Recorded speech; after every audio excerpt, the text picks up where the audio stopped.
offering is the truth.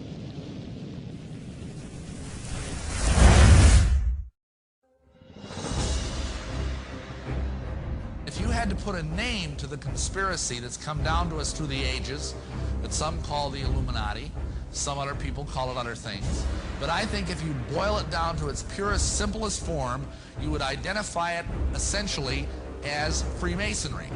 Now that might surprise some of you, but understand that Masonry has been around a long, long time. It may not have always been called Freemasonry, but Masons itself brag about the fact that their first Mason was Tubal-Cain.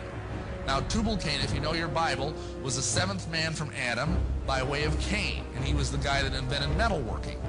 And he is supposedly the first Mason. Now that's pretty far back to start a conspiracy. Then of course you have the flood. After the flood, the Masons say that the first Mason was Nimrod. Now, of course, we all know who Nimrod was. He's the guy that helped build the Tower of Babel. That's pretty good Masonry. He was the person who basically had the idea for a one-world government. He wanted to start a United Nations. He had all these great ideas, you know, one-world government, all this kind of stuff, New World Order. And God had other ideas. And God came down and he cast confusion and changed the languages of the people. So they went and scattered abroad on the earth. That basically tells us what God thinks about the United Nations. This caused the conspiracy to go underground. And for centuries it existed in various forms. And if you look in the books, the literature of Masonry, you will find that Masonry says it is the direct linear descendant from the ancient mystery religions, from the ancient fertility cults. Now what does that mean? That sounds sort of exciting and mysterious and exotic. Well, the ancient fertility cults were cults that revolved around human and animal reproduction. I'm sorry to be blunt, but that's what they mean. It's Baal worship, essentially. If you study the worship of Baal in the Bible, you've got all these false gods like Molech and Baal and Chemosh and some of these others. All of them, their rites involve sexuality. And that's the same thing that Masonry is. That's why the god of Masonry is the phallus. That's why you have Masonic monuments like the Washington Monument that look like a giant phallic symbol. It's that simple. So this is the conspiracy. And it may have been called many names, like, for example, before the time of Christ, Masonry was called the Dionysian Artificers. Later on, it was called the Gnostics. The Gnostics are basically people who believe that you are saved by secret knowledge, to put it simply. Gnosticism, it comes from the Greek word gnosis, which means knowledge, like diagnosis or prognosis. And what they believed is that Christianity, as it is constituted in the Bible, is far too simple. It's a Greek heresy off of the truth of Christianity. And what it means is that you have to go through all sorts of elaborate rituals and details and deal with archons and aeons and logos and all these different things in order to receive salvation. Modern day Gnostics would be examples, for example, the Mormons, the Masons, a lot of New Agers. All these people believe they're saved by acquiring some sort of arcane, hidden wisdom. Then we've got pre-Islamic sorcery and alchemy, but that in turn birthed what is called the assassin cult. Now, some of you may have heard of this. There was a group that came out of Orthodox Islam that was called the Ishmaelians. It was like a splinter group. And these Ishmaelians were a small but powerful heresy. And one of their chief leaders was a sheikh by the name of Hassan-i-Sabah. And this guy led a group that was called the Hashishin. That's where we get our word assassin, is from the Arabic word hashishin. Now, why were they called hashishin? Because the word means eaters of hashish. How this guy worked, he is kind of the father of the modern day conspiracy. He was the father of modern day espionage. And he was the first programmer, the first mind control operator. And this is what he did. If someone wanted to join his group, he knew he needed elite warriors because he had all of Islam arrayed against him. When you died, you would go to a place called paradise, where you could do all the stuff you weren't allowed to do as a Muslim. You could eat pork, you could drink wine, and there were these beautiful angels called Uris that looked just like Playboy centerfolds, and they would minister to your every whim throughout eternity. And this is the Islamic paradise. Now, what Hassan would do with one of these recruits, because he needed someone who was just a fanatic. And what he would do is he would bring this person in and feed them a sumptuous meal. And the meal would be laced with copious amounts of hashish. In other words, he'd get the guy really stoned. I mean, we're talking seriously stoned here.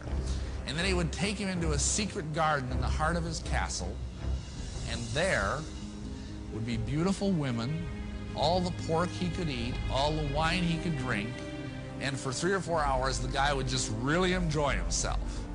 And then he would bring him back when he started coming down off the trip. And he would sit him in the chair and he would say, I have taken you to paradise. I have that power. If you serve me in jihad and die in my service, you will go straight to paradise for all eternity. What do you think the guy said? And these guys were total fanatics. I mean, he was famous for doing things like he'd have 10 of them line up on a wall, he'd snap his fingers and they'd jump in unison 1,000 feet to their deaths, grinning all the way. And those have become some of the bywords of the Illuminati that he had such a profound influence on. Okay, moving along. What happened next is the royal secret of Masonry passed from the Assassins to the Templars. Now, the Knights Templar were warrior knights. They were Catholics that took part in the Crusades that you've probably all heard about. They went over to the Holy Land to try and capture the Holy Land back from the Saracens. Now, the Saracens were a kind of Muslims. During this conflict, which lasted over a century, they began to interface with the Assassins. They began to share each other's secret. And so when they lost the Crusades, the Templars went back to Europe, immensely wealthy, immensely powerful, and full of occult knowledge. Now, you got to understand something about the Templars. They got very wealthy because they basically provided protection for the pilgrims as they journeyed from Europe to visit the sacred places in the Holy Land. And they got very, very wealthy. Plus, there are legends that say that they found Solomon's treasure buried in the ruins of Solomon's temple in Jerusalem, and that they were fabulously wealthy. They got so powerful, and interestingly enough, they became the first international banksters. Everybody tries to blame the Jews for that one, but actually the first international banksters were in fact the Templars. And they got so powerful and so wealthy, they threatened the Vatican, which was not a wise thing to do. So the Pope got together with the King of France, and they conspired to bring down the Templars. In 1307, on October 13th, Friday, they sent out warrants and captured every Knight Templar that they could find, including the Grand Master, whose name was Jacques de Molay. The next thing is, about 100 years later, along came the Rosicrucians. They had the same secret. Some people say that they were just a resurfacing of the Knights Templar under a different name. After that, just 34 years later, we have Ignatius Loyola and the Jesuits. Now, Ignatius Loyola was a Spanish knight, and he got hit in the leg with a cannonball and had to go through a lengthy convalescence. During that time, he had some sort of conversion experience and decided, this sounds familiar, I know, he wanted to start an order of warrior monks, elite warriors that would protect the Pope and would serve the Catholic Church unwaveringly. He came up with a name for this order. He called it Los Illuminados. Now, if any of you speak Spanish, you know that name means the Illuminated Ones. However, the Pope didn't like that name, and so they changed the name to the Society of Jesus. This finally congealed formally into what is called the Mother Lodge in England in 1717. In London, at the Apple Tree Tavern, nice spiritual place, the first meeting formally of the Grand Lodge of England took place. And because most all modern Masonry comes from that place, this is called the Mother Lodge. The next thing that happened is that the Grand Orient came along about 60 years later. That's the most virulent anti-Christian form of Masonry that exists in the world today.